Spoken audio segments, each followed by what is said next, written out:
The Black Arts on Trial by Hannibal Traven, Archmagister of the Arcane University, Imperial City. History. Necromancy, commonly called the Black Arts, has a history that dates back before recorded time. Virtually all the earliest laws of the land make mention of it as expressly forbidden on pain of death.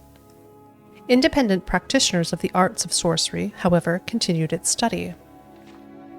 The Psijic Order of the Isle of Artaeum, precursor to our own Mages Guild, also forbade its use, not only because it was dangerous, but their belief in the holy and unholy ancestor spirits made it heretical.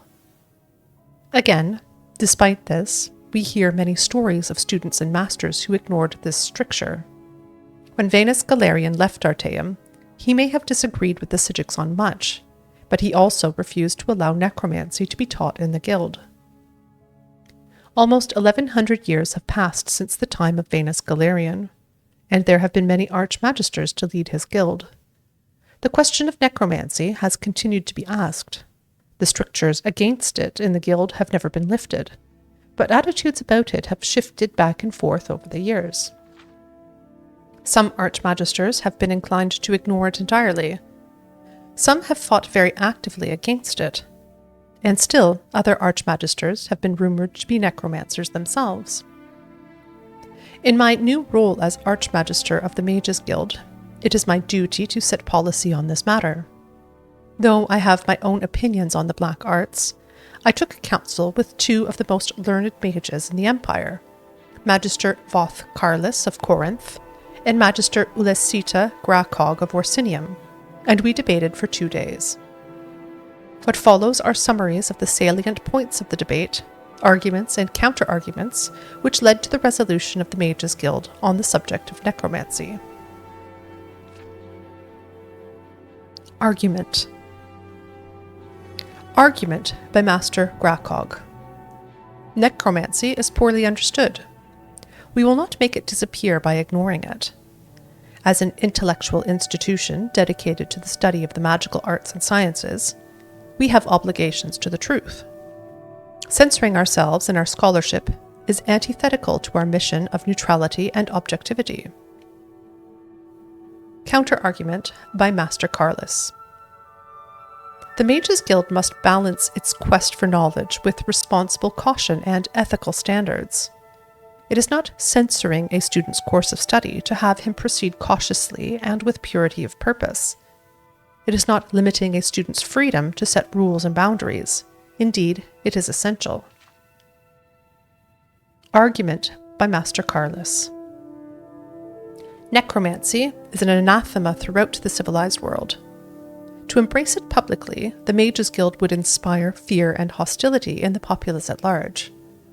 Venus Galerian wanted this institution to be unlike the Psijic Order, which was elitist and separatist. We ignore public opinion at our own risk.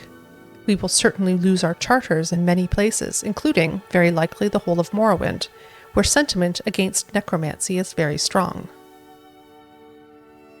Counter-argument by Master Gracog. Yes, we should be sensitive to the concerns of the community, but they should not and must not dictate our scholarship.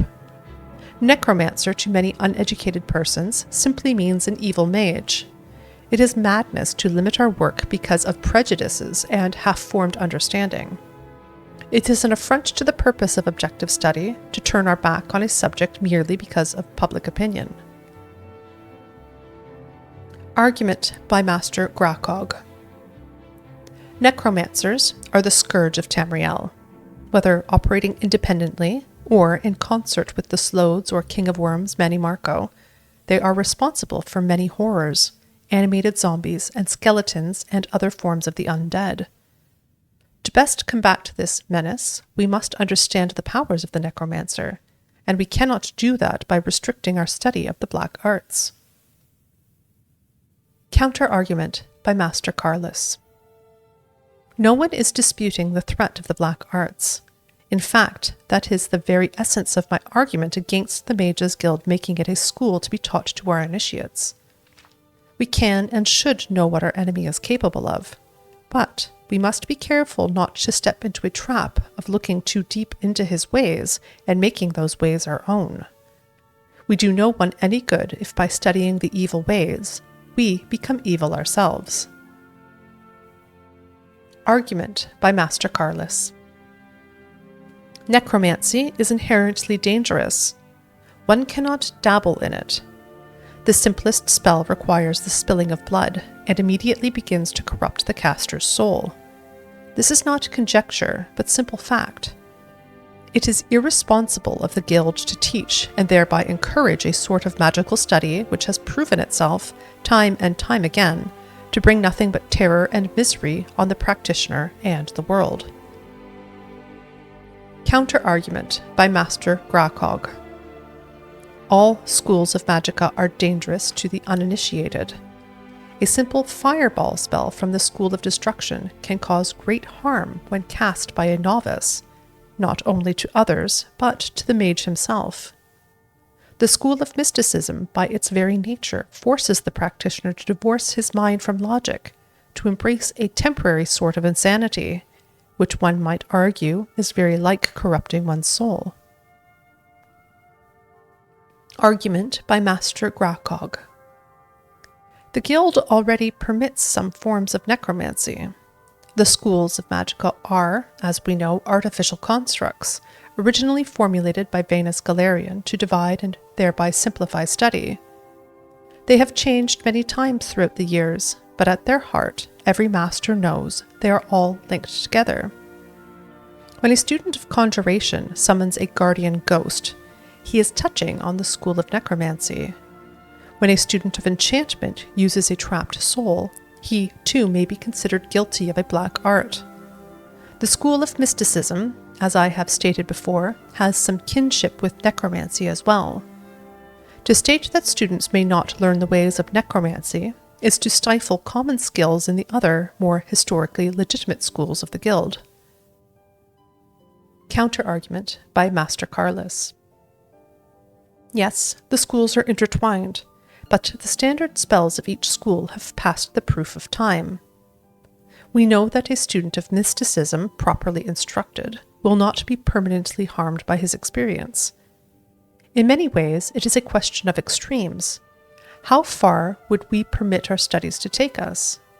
Necromancy, by its nature, relies on the practitioner going further into the darkness than is wise, virtually guaranteeing his destruction. It has no place in the Mages Guild. Conclusion. The risks of studying necromancy outweigh its usefulness. The guild does not wish to censor the study of any of its members, but it will not tolerate studies in the black arts, except in limited form for the purpose of combating its evil adherents. This may only be done by rare individuals who have proven themselves both highly skilled and highly cautious, and then only with my express permission and supervision. Afterward.